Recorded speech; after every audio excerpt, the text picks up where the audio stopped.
Hello, welcome to Gardener's World. Well, yesterday was the summer solstice.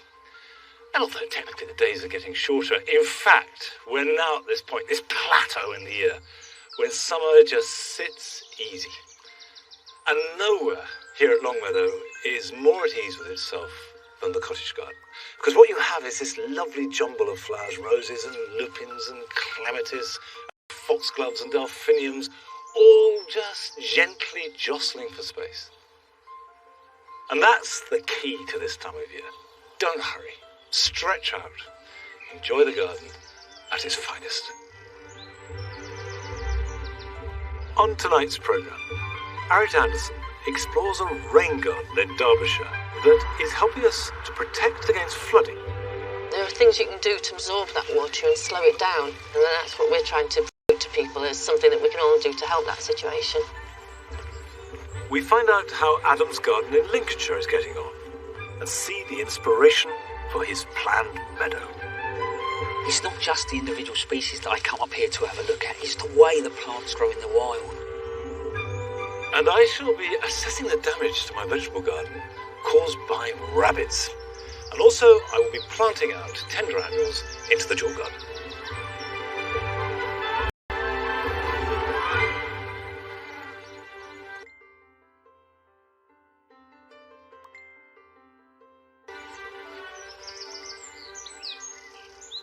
Good girl.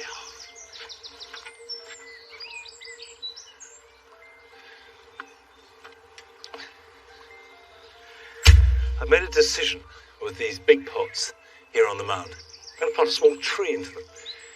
And if you're going to invest in big pots like this, then it's worth investing in a really good plant to go in them. And I've got Cornus China Girl. It has these lovely white flowers which come in May, June, and then in autumn it has magnificent colour and also little strawberry-like fruits. They will grow 6 to 8 foot tall with a spread, but be light and airy. And of course, if you've got a very small garden and just a yard, you can still grow a tree in a pot. Now, Cornus likes good drainage, neutral to acid soil, but with plenty of nutrients. Don't skimp on the compost. I want this plant to look great in 10 and even 20 years' time. So I've mixed up a special compost. The ingredients are garden compost, leaf mould, grit, and then a basic shop. Right, let's try that fight. That is pretty good. I don't want to plant it right to the brim, because I want to leave room both to water and also to mulch it, and maybe even underplant it around it. Now ease it out the pot, and you just tickle the roots a little bit to stimulate fresh growth that will grow laterally out. I'm going to add some mycorrhizae powder. In any woody plant, it just helps them get established, and the secret is to get direct contact. So as well as spreading it on the surface like that, I'm also going to spread it on the roots themselves.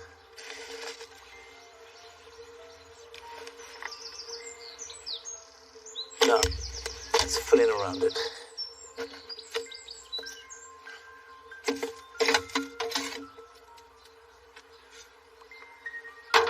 Now, let's just make sure that's firmly in.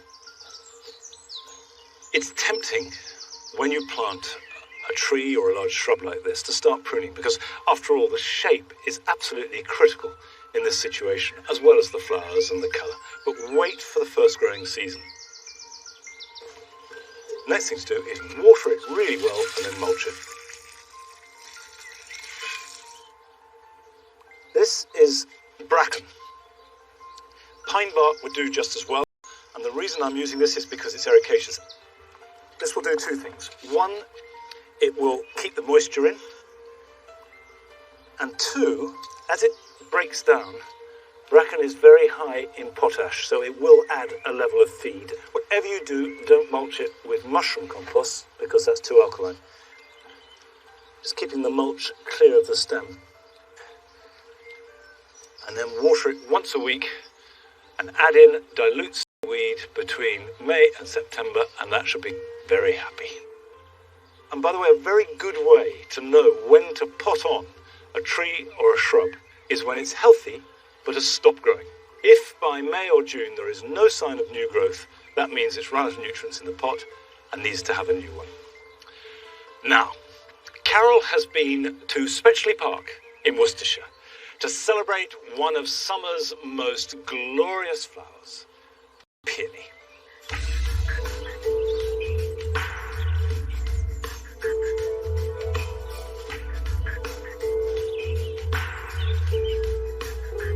Summer's finally arrived. There are leaves on the trees. Everything's growing.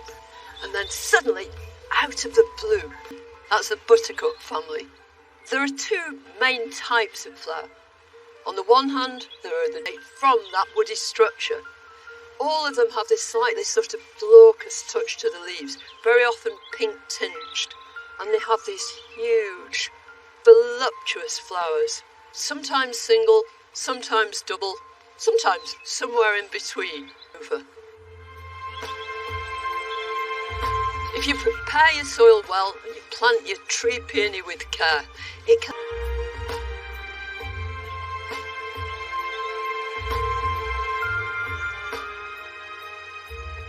The most commonly grown of all these groups of peonies are the herbaceous peonies, which simply means during the winter they will die away to nothing. They'll disappear completely.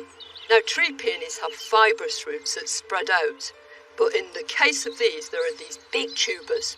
In the spring, up will come new shoots, and each one of them will make a big, tall stem with a spectacular flower at the top. But the whole deportment of the plant is beautiful. They're evenly spaced throughout, and even though their show lasts just a short while, they're spectacular when they're in bloom. They're very easy and straightforward to grow. But one of the complaints that people often have about these herbaceous peonies is that they refuse to flower. It's often when people have moved them, and the problem is that they get planted too deep. What herbaceous peonies need is to have their tubers planted so there's just a tiny depth of soil above them. 1 inch or 2 inches is ample. Any more than that, and they feel buried.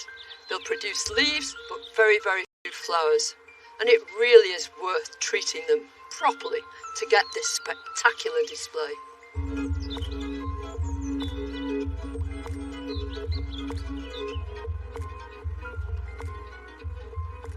This exquisite beauty is Paeonia Laura Desert. She's a form of Paeonia lactiflora, the main herbaceous peonies that we grow in our gardens.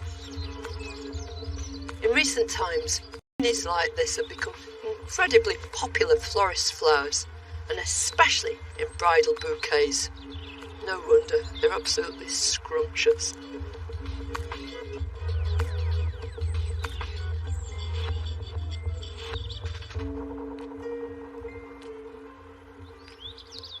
This is the third type of peonies that we grow in our beds and borders. It's an intersectional hybrid. It's called Bartzella.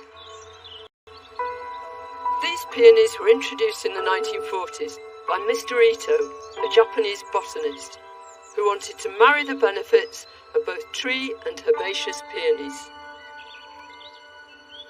He succeeded wonderfully, but he never knew about it because he died before the first ones flowered.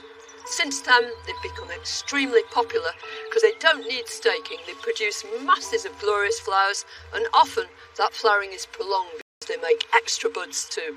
What more could you want?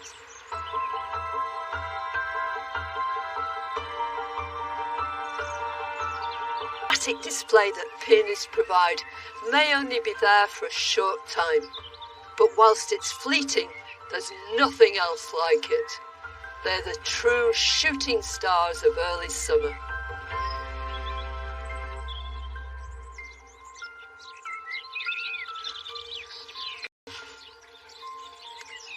The peonies that I planted in these orchard beds 3 years ago are now hitting their mature stride. They're absolutely lovely. There are a pair of pink ones I particularly like. One is very simple, great for the bees, called Nymph, and behind it Sarah Bernhardt. Convoluted mass of petals, not so good for insects, but lovely for humans. Now, when the petals fall of any variety of peony, don't deadhead them or tidy them up, because the seed heads look like jester's hats.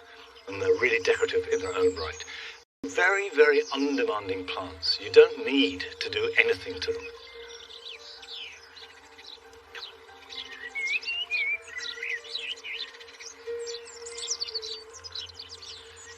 Now, if anybody thinks that Longmeadow is a paragon of the ideal garden where nothing goes wrong, everything grows as magnificently as it can, not a weed in sight, the soil is fertile, well, forget it, because we have the same problems as everyone else. These peas sown a month or so ago, which by now should be up here, we should be ready to start harvesting them. Look carefully, because you need to if you want to see anything at all. These have been devastated by rabbits. Practically nothing left at all. If you look here, you've got the edamame, which I sowed for the first time, were growing really well, eaten off by rabbits. And this all happened just in one weekend. Now, I like peas, I want them, so I am going to sow some more. It's very late to be sowing peas. Normally it's something you try and do in March and April and maybe May for a late crop. So if you haven't done any yet, give it a go. We'll see between us if we get a decent crop before the end of summer, and I will use this ground for something else. I'm going to put my peas in this bed here. It's up off the ground, so that if I put a protective layer around the outside, it'll be difficult for rabbits to get at, and much more easy to protect. Now, I've got a variety that I've not grown before. It's called Eddie. I'm going to try it because it is specifically for late sowing. An inch or so apart is fine, but don't obsess over that. Here we go.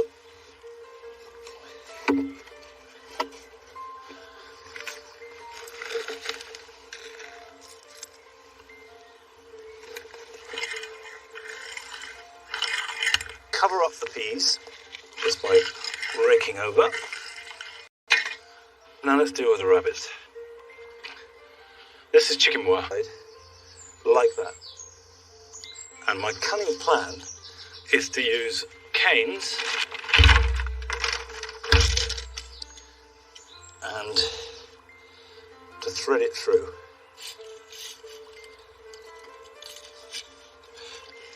So, that goes in there like that.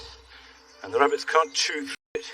And because it's a raised bed with paving right up to the edge, they can't burrow under it. And if I put it along the top, they won't be able to jump over it. So we'll just pull this round here. This is not completely rabbit-proof. The main problem with rabbits in the garden is they take what's easy and nice for them. So the idea is to deter them. They'll find it difficult, and instead will go and eat my lettuce or something else. Now this is a temporary setup to let the peas get established. And I think once they are about 2 foot high, the rabbits won't bother them. Let's just hope we manage to get a crop despite being late in the season. And also, the one thing that peas hate more than anything else is very hot, dry weather. I don't very often water in seeds I sow direct into the soil because this is a wet place. However, I have noticed, as everybody else has done, that climate change means that we have longer periods of drought followed by really fierce, intense rainfall. And this pattern of rainfall has led to much more frequent flooding. And Eric Anderson has been to Derbyshire to find out how gardeners can help alleviate this situation.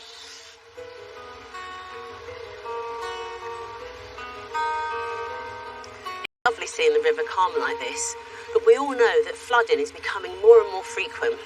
So the challenge is how do we lessen the flooding after heavy downpours? We need to use that rainwater, and where better than in our own gardens? I've come to the Strutt Community Centre in Derbyshire, where the Environment Agency has been working in partnership with the Trent Rivers Trust to create a garden that captures and uses rain. Not surprisingly, it's called a rain garden. Julie Wojnicka from the Trust has been part of the project to see how effective rain gardens can be. Julie, just what is the impact of these really heavy downpours that we're seeing? We've covered a lot of our land, especially in towns, with tarmac and concrete, so the water goes really quickly to the rivers and then the river levels rise. But also that water floods the sewage works and all the sewage comes out and it goes into the rivers and ends up in people's houses. Is there anything else that we can do? There are things you can do to make that garden absorb that water and slow it down, and that's what we're trying to promote to people as something that we can all do to help that situation. The average rainfall on a house is enough to fill just over one bathtub. If you think of a row of houses, that's a lot of water we can be saving and using in our gardens. Here, they've worked out a way to capture and distribute the water. Oh, that's gorgeous. Yeah, it looks great, doesn't it? So what's happening is, we've set this up really with a hose pipe to show you, but imagine that it's just tipping it down with rain everywhere. So all the water from that roof will be coming down this pipe, and then it's going into this channel, which is there to really soak up as much water as it can. The water from the roofs here doesn't end up in the sewers. Instead, it's channeled into a shallow trench. This runs into a gently sloping bowl at the bottom of the garden, which is particularly effective at taking up water if there's a heavy downpour. This whole area makes a perfect spot for the right plants. And then you can plant plants that like those wet conditions, like irises. They're quite happy to have their feet in the water. Yeah. Astrantia over there. Alchemilla mollis as well, really just likes those damp conditions. They're not plants that want to be damp all the time. They're just plants that can tolerate being wet some of the time and dry some of the time, and they're just happy like that. I can sort of already see how the plants are absorbing as it goes along. There's a little pool there, but I can see it's already trickling through. So, you know, simple principle, but it really works. It does, doesn't it? An hour or so of rain and you'd really see it. Yeah. Julie and the team have created a great space here for the public that demonstrates the principles of a rain garden. Hiya. Hi, Tanya. Yeah, pleased to meet you. Yeah, great to meet you. I've been invited by enthusiastic gardener Tanya to see how she is creating a rain garden with a few ideas of her own. Here we have the garden in progress. Still a lot of work to do, but basically we wanted to use the principle of harnessing all the rain that falls on our garden footprint, even the hard surfaces like the rooftops. We've actually put in a guttering system, and that takes the rainwater from the roof and ends up in our lovely oak barrel there. So once the water comes out of that barrel, where is it going? It will carry on through the little stream that we're going to create that will flow round all the planting scheme, round the edges of the garden, and then into the drop-off at the pool. There are a few things to consider if you are creating a rain garden. To ensure that all the water that's going to come off of your house can now get absorbed into the garden, you do need to make sure that there's going to be adequate drainage. One way to do that, dig a sizable hole, fill it full of water, know how much water did it take a day. That way you can be sure that your garden can now absorb all of that extra water. To increase drainage, you can dig in some organic matter or grit to improve the soil structure. Today, I'm helping Tanya put some of the plants that will thrive in these varied conditions into the trench. So what have we got down here now? Okay, so we've got some marginal plants. I wanted to put those in there because obviously they like to keep the feet wet and they're very good for water absorption as well. Okay. We've got a Buttermus umbrella there. It's lovely. And it's going to love being wet, so that's going to be one of the main features for that. Is there an astilbe that I can see over there as well? Yeah, I've got an astilbe just behind me here. It does like its feet wet, but it's quite happy just to have a moist, well-drained soil as well. So that's why I've just got it a little bit further out of the edge on here. Then we've got the Calopalustris here. Again, that I'm going to bring into the marginal side of the stream. Right. Just because, again, it loves to have its feet wet and it's just going to be the best plant to keep in a moist area. So it is just thinking about getting those plants that can tolerate wet but not necessarily be wet all the time. That's right. It's also as well where we've got this mound, it's getting drier, the plants at the back. Yes, exactly. I've got a hebe here, variegated hebe, so we'll get some nice colour off of there, and it's great to have a different kind of foliage in there as well. I mean, obviously these planting areas and capturing the rain's great, but I mean, you've also even made your paths permeable, haven't you? Yes, definitely. I mean, we just felt that it was very important, not just to consider what we were planting into the garden to make it look beautiful, but also that any hard surfaces that we had are totally permeable, so that any rainfall that we do have is totally absorbed and there's no runoff at all. And no way it can go anywhere else. No, absolutely not. I'm not letting it. This is where it's really important, everybody doing it in their own garden. Yeah, and it is so simple, and if everybody did a little bit, you know, it would make such a difference. Make a start. Yeah. Like that. I shall definitely be getting started in my garden.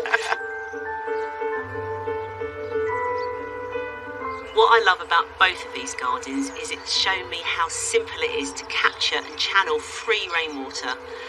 Add a bit of creative thinking and clearly some fun, and you can have a fabulous rain garden.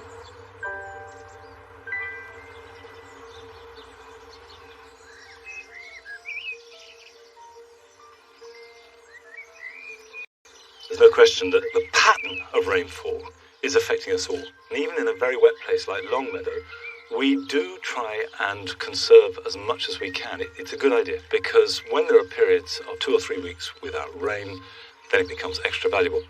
So if between us all we can do something, then maybe that genuinely is all part of the new herb garden. Now, the new herb garden, I think, is coming along really well. It looks good, we use it all the time, and these are part of it. These are the boundaries. And what I'm doing to the limes is training them so that we just have a very rigid 2-dimensional framework of 3 tiers of branches. And at this stage of the year, the important thing to do is just tie in the new growth whilst it's nice and soft and pliable, and then you won't break it. But wherever possible, if you're training branches horizontally, whether it's for espaliers or pleach plants, it's best to have it going slightly up rather than down. So this branch here, for example, I could tie in, but then it would be growing down. And there is another bud just below, so I'm going to let that develop. But whatever you do at this stage, don't tie in the very tips of the growth. So for example, this, I've left the last 6 to 9 inches loose, and that will naturally curve upwards. It wants to grow vertically, and that means it will have much more vigour. And when it's fully established, then you can tie it all in. And that applies to any horizontal training that you do. Now, all this process is part of a garden that has been evolving for the last quarter of a century, and hopefully the next quarter of a century too. But Adam Frost only began his garden a couple of years ago. There's a lot to do, but he has done a lot already. And we join him as he looks back over the changes he's made, and also at his plans for creating a wildflower meadow. I don't know about you, but I absolutely love this time of year. The garden's really coming alive. You might remember this area was one of the first areas I did in the garden, and it works really well. The planting's getting up, the wildlife's coming in, and I can sit and have a cup of tea in the morning. We've been busy over the winter. Also, I've got loads planned for this year, so I'll best show you around. Back in October, I was in there, in the mud, it was pouring with rain, and I was planting those wildflower plugs. I'll be honest with you, I haven't done anything else to it since, and then it's just amazing sometimes what nature does, and you just sort of let it go. Those foxgloves look fantastic. But there is another area in the garden that I've been putting a lot of work in, and I just want to add a few more bits in there today.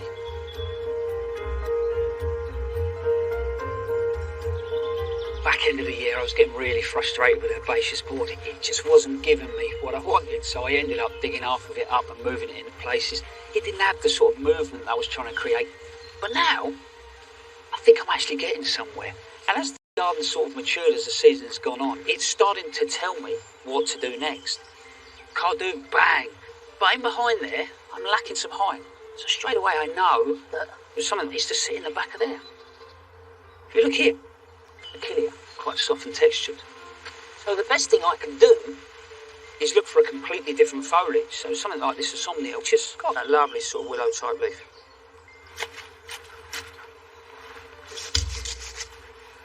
You see the contrast straight away in the foliage, and that'll fill that space really nicely.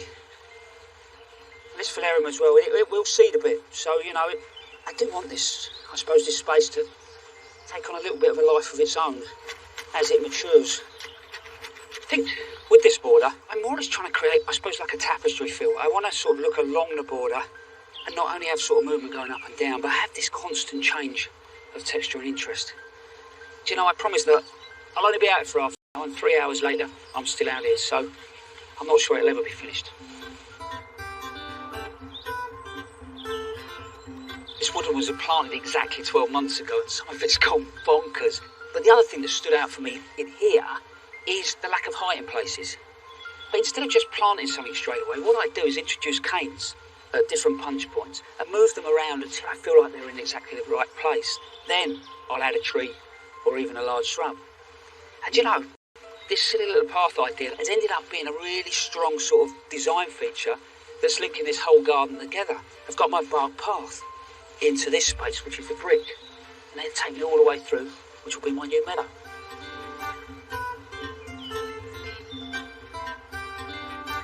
And then what's going to happen is the mown pathways are going to work their way through and head to that beehive down there, which becomes the main focal point.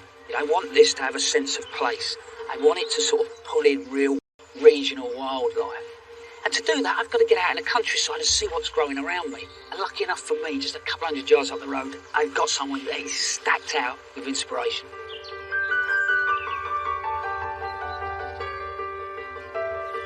I often come for a walk to this spot, Hills and Hole.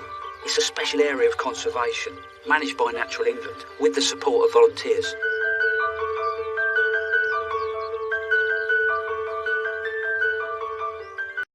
You know, I think this place is absolutely wonderful. And it's not just the array of wildflower, it's the sense of history. This was an old Roman quarry. And then after that, John Clare, the romantic poet, used to walk through here. And I want to take, I suppose, a little bit of that sense of history and romance and put it back in my orchard. So what I've been doing over the last 12 months is coming up here and just taking photographs of small groups of plants. So today, I'm up here to see if anything's changed. In spring, this place was covered in pulsatilla and primulas. Today, I've been given special permission to get up close to the plants, including one of the rarer ones. A couple of years down the road when I've established everything else. But look, there's the pulsatilla that I was telling you about. There's one still in flower, but the seed head looks absolutely fantastic. Loves really sort of hot conditions. So for me, it might not work in the meadow. And then we look a little bit closer. Salad Burnet, that'll work well in the orchard, definitely. But then you look, Breezer, which is the quaking grass. I think that'll work really well in my garden because this is all on a limestone bed and I've got those conditions back at home.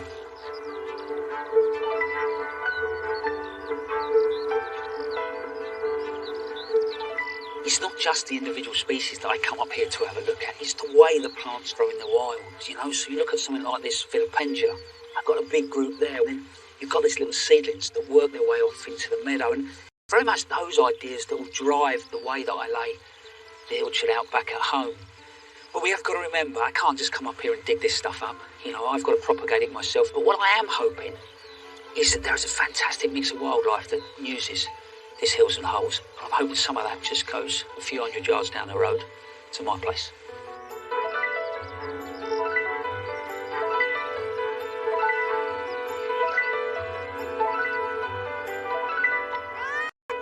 Today, the first thing I'm going to do is fieldscape this.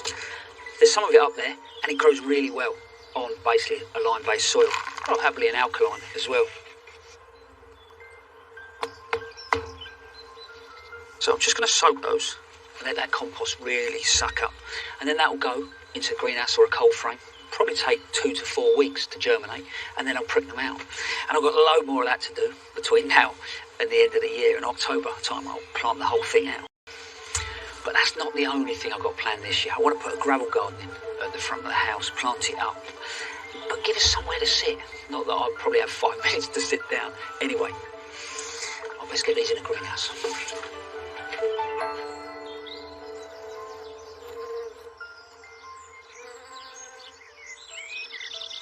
We'll be returning to Adam's garden to see how that meadow progresses. The meadow can be very simple. This path has been mown for over 20 years. And yet this year, I decided, why don't we just mow the centre and let the rest grow? And that's all that's happened. I think it looks great. Insects will love it. Then all you have to do is cut it at the end of summer, rake the grass up, and then it will all start all over again next spring. Now, still to come, we visit a gardener in Gloucestershire who is attempting to recreate the collection of irises put together and bred by a member of her family over 100 years ago. But first, Flo Headlam goes to London, where she helps out. Our towns and cities are ever-changing and growing, with new buildings springing up all the time. Yet there are thousands of unused and underused spaces full of potential, just waiting for nature to get back in.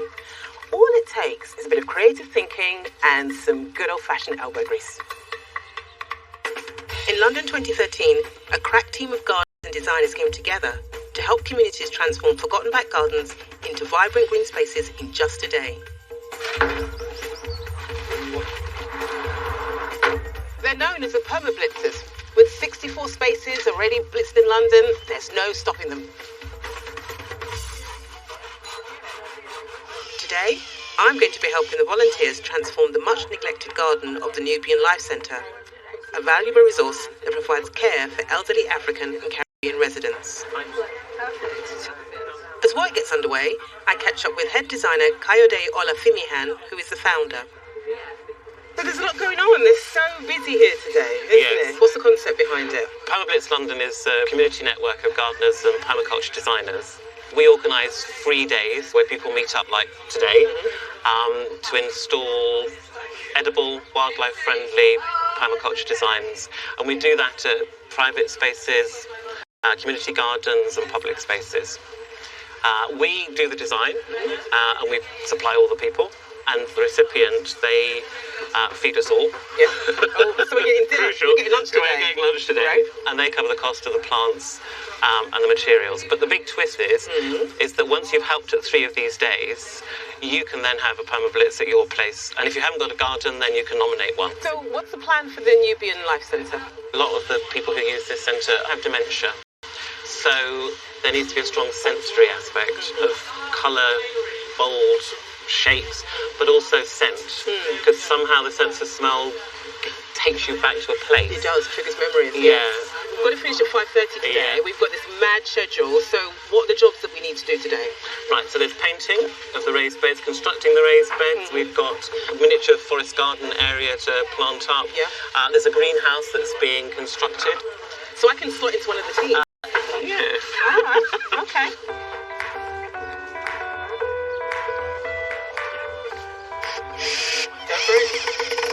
Yes, beautiful. So are you a regular permablitzer? Very regular. How many of the 64 have you done? I don't remember. I've been doing it for about 2 years. Okay.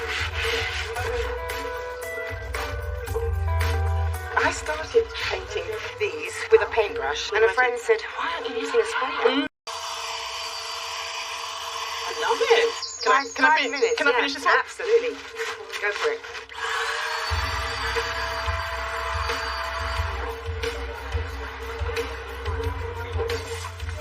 Yes. Okay, everyone, lunch is ready. This is the perfect opportunity to speak with the manager of the Nubian Life Centre, Jazz Brown. What is the final garden going to mean to the residents here?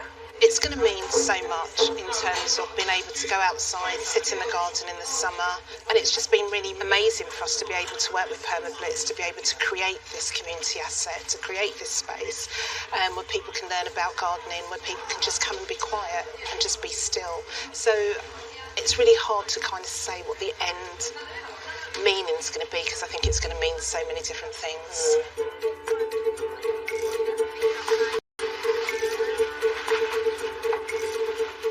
We got 1, 2, 3, 4 tons. 4 tons of soil to put into those beds. Go, go, go, go, go. Go power. Go on.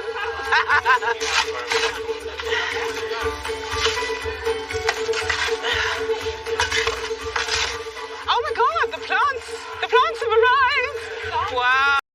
Beautiful. They're lovely, aren't they? Yeah, that's going to make such an impact. With so many plants going in fast, this garden is really starting to come alive. The patio area is now crammed full of bold colours and scent. It's simple, but it's genius. Whilst on the other side of the garden, designer and project manager Susanna Hall is leading a team creating a miniature forest. I noticed that some of the plants in this area are edible. Was that deliberate? Yes, so the columbine, for example, has both edible flowers and leaves. The bugle or aguja here, this has edible shoots. Will they be using them in the centre? This whole garden is going to be a community garden, not just for the users in the centre, but for people broadly in the community as well, both from an educational point of view and also to eat. What we find now as well is that we have plants that we know were planted in people's gardens, community gardens, and we then can ask them whether or not we can have seedlings, whether or not they could propagate some cuttings for us, and it's a way that people who've had a permablitz can then give back.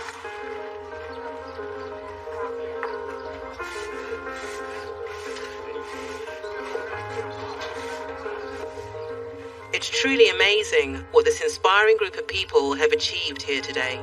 And I'm going for another angle. Everyone has pulled out all the stops to help transform this garden and make a real difference to the lives of the people who use it. Yeah? It was a beautiful especially this one here. What do you think? Is it like... It's more than what we thought. Thank you.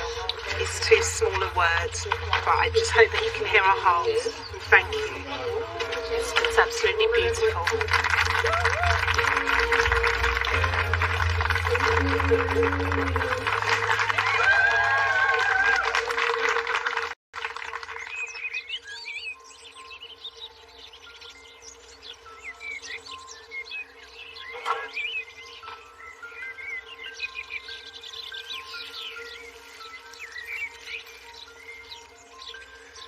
I'm giving the olives that I planted the other day a very weak liquid seaweed feed. This is just to give them a boost, to get the roots nice and strong and also to encourage flowering. Now, if you are thinking of buying some olives and planting them in your garden, it is really important to make sure they come from a reputable source. And this is because there is a disease called Xylella, which has wreaked havoc in the olive groves of southern Europe, and we do not want to introduce it into this country. And under no circumstances ever bring back plants from overseas, because biosecurity is becoming an increasing problem. And we will be looking at Xylella itself later on in the series when Adam Frost talks to His Royal Highness Prince Charles about it. If you want more information about this disease and advice on biosecurity, then go to our website. Now, these plants here are fine, but I'm just going to give them a little bit more of a feed, and you only need to feed them once a week. As I say, it doesn't need to be strong, it's just a gentle top-up.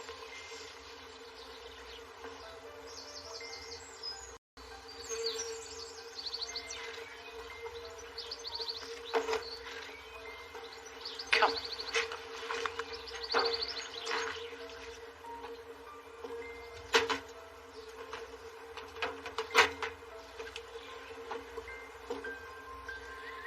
When you're planting tender annuals, the idea is to add instant colour.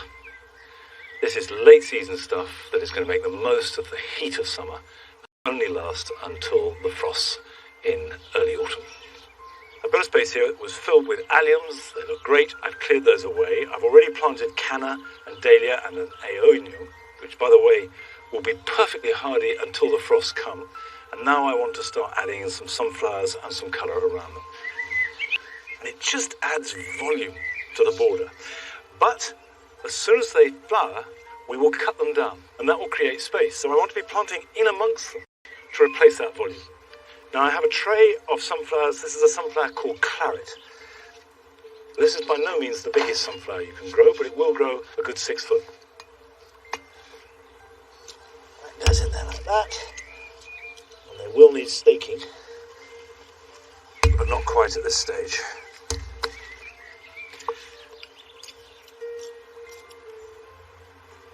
Okay, now the next layer.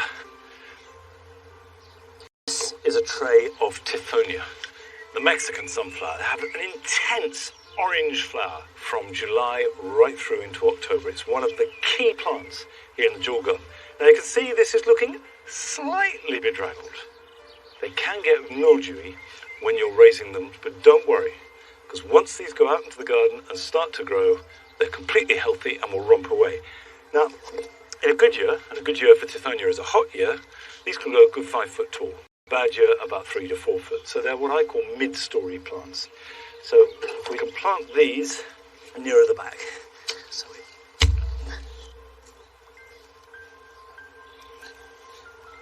okay, that's the mid layer. Now the front. Got here some Centuria. This is Cyrinus burgundy, and you can see the colour of the flower. It's a lovely, rich, purple colour. It's not going to grow very much bigger. I've sown these in paper pots.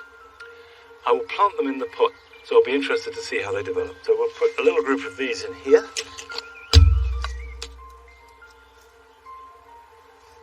I'll put one more in there.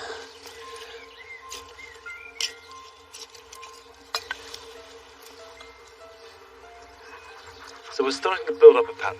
Sunflowers, they give us height at the back, Tithonias in the middle ground, and in the foreground, the Centuria.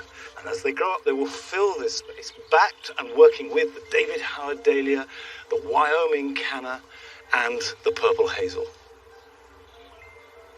Now I've got one more tender annual I've grown from seed here, which I've got the perfect place for, and this is a Zinnia.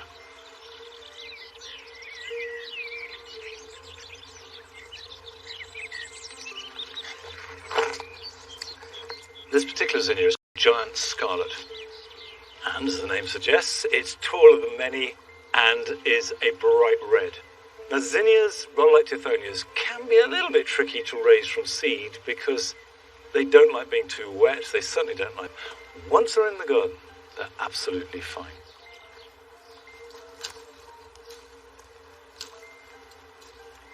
It is too late to sow any of these from seed now, but the garden centres will be full of the perennials. Now, in theory, zinnias should have as much sunshine as you can give them. Certainly don't grow them in shade.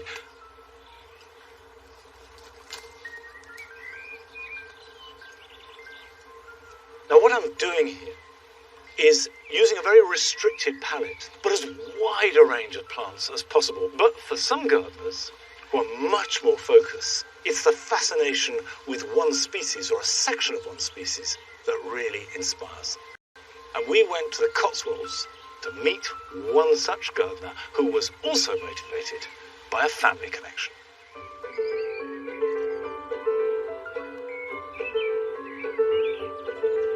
My name is Anne Milner. I live in Gloucestershire near Cirencester, and I hold the national collection of irises bred by a chap called Arthur Bliss.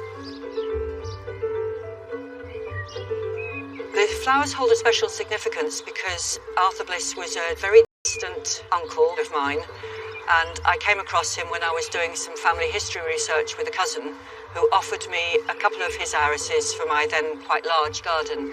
We started finding out about them. We started looking for a few more, and eventually they became a national collection. Arthur Bliss was an engineer. He retired early because he was deaf. I think because he was deaf, he kept himself to himself a lot.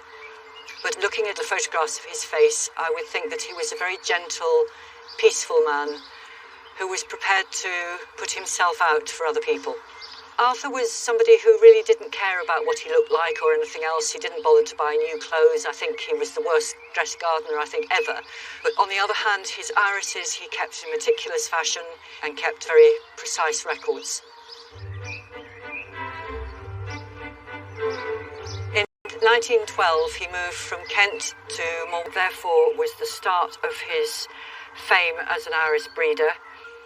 It's also the first iris that I got from my cousin. It's a very elegant iris. It's quite large for its age.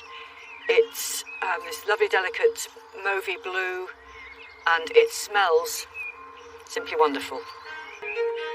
The most important flower in Arthur's story is Dominion. There is no doubt whatsoever about that, because that forged his reputation and went all over the world for breeders to use to create new irises.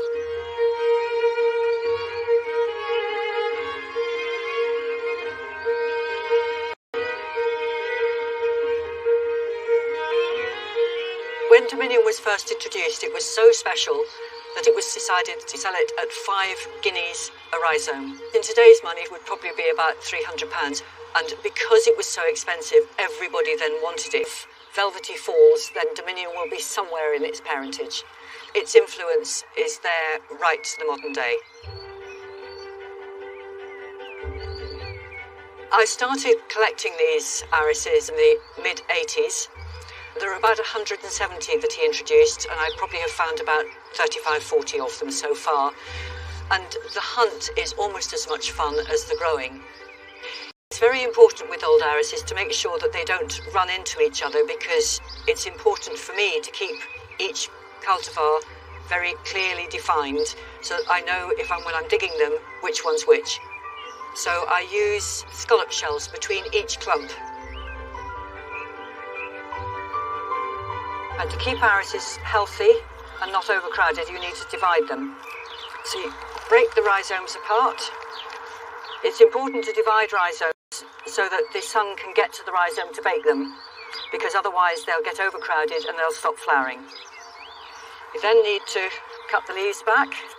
Some people cut the leaves back after flowering, but it's not necessary because the leaves are busy feeding the rhizome, and so the rhizome is growing bigger. You can also cut the roots back, because most of the roots will regrow.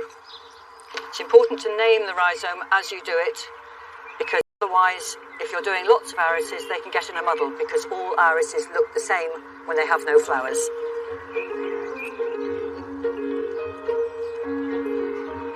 People are beginning to use old irises in breeding again, because a lot of modern irises have lost their perfume, they've lost their elegance, and they want to try and breed some of that back into them.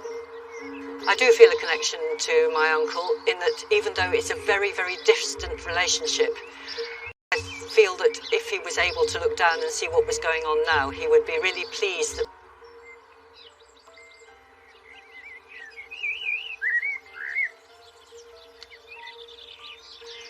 I do think that our national collections, all of them, are treasures.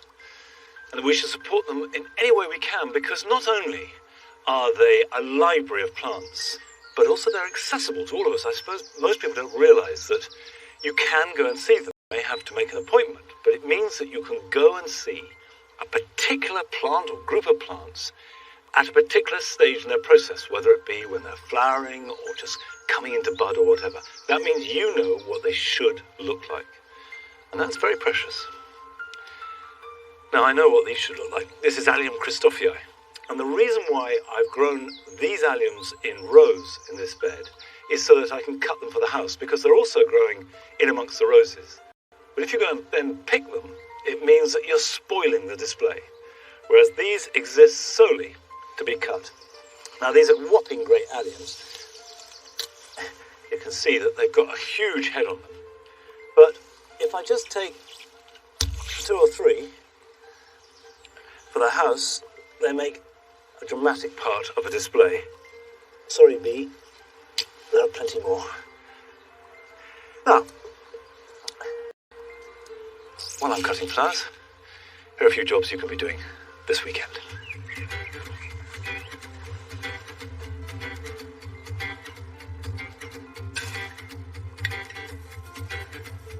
Now is the ideal time to sow Florence Fennel for a harvest in late summer and early autumn. Either scatter the seed thinly on a seed tray or sow a little clump into individual plugs, but this clump will have to be thinned down to 1 seedling per plug. Cover the seeds lightly, put them somewhere warm, water them, and grow them on steadily.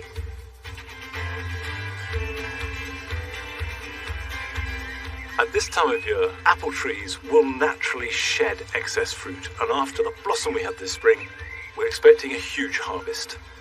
But you should aid the process by reducing every little batch of fruitlets down to just 2. This way, you will get quality as well as quantity.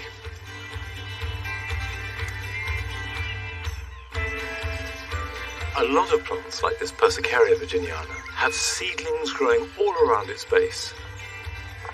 If you dig up these seedlings, pop them on individually and grow them on, you can spread them out across the garden and get yourself scores of your favourite plants for free.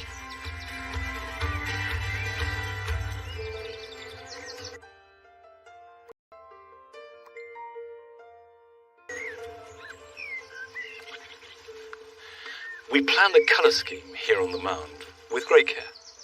We've only planted plants that are white, pale yellow, absolutely no reds or pinks of any kind whatsoever. Well, we have been colour-bombed by opium poppies, and they are glorious. I don't mind them invading this space in this way. I think they look beautiful, but bees love them. And although they don't last very long, they leave behind these wonderful seed heads, which stay looking good right through into autumn. And so, surrounded by this chaos of colour, I'm afraid that's it for today, but I'll see you back here at Longmeadow next time. So until then, bye-bye.